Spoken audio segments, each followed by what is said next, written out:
So I wanted to tell you that. What's up, Betty Flynn from Bakersfield, California? I see you, Booker. Um, so Andrina said, definitely have ideas to start my system. I'm tired of the corporate plantation. I feel you, sis.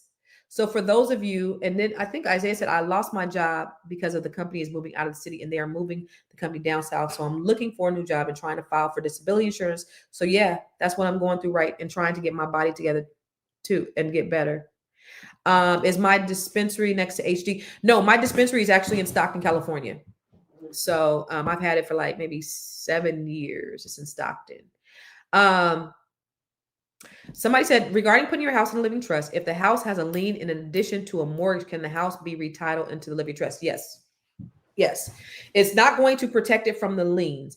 And the only way that you can protect it from future liens or lawsuits is if you put it in a irrevocable living trust. So a living trust is going to protect your assets. You can still put it in a living trust. That's totally fine. But that lien's still going to be on that house. Okay. But if you don't have any liens and you want to protect you from lawsuits, irrevocable living trust, but you can't change it. It has to stay the same forever. Okay. A living trust is going to protect your assets and it's going to help you to,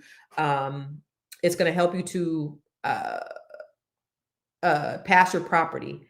I don't know if you know that 70% of Black people don't have any type of estate planning. 70% of Black people who own property don't have estate planning. And I moved into an affluent white neighborhood about 15 years ago. And when I moved there, I tried to look see who lived in my neighborhood, and I couldn't tell who lived in my neighborhood because everybody had their homes in living trusts. These were all advanced business owners, right? So they had wineries. When I got to know them, I knew they had wineries. They were doctors and lawyers, and they had these businesses, but all their homes were in living trust. And now you fast forward to 2023 when I moved to Bowie, Maryland, one of the most affluent communities in the country. All of them, a lot of them make a lot of money and they're business owners and they have these beautiful cars and beautiful homes and bowling alley in their houses. They don't have living trust. Why? Because 70% of Black people do not have estate planning. We need to. We don't think about that. A lot of people just don't know. And it's important. Living trust can be expensive. They can be. And so when I was on the podcast a few months ago, I was talking to the audience about, you could create your own living trust using ChatGPT. I just redid my living trust, the one I paid $3,000 for.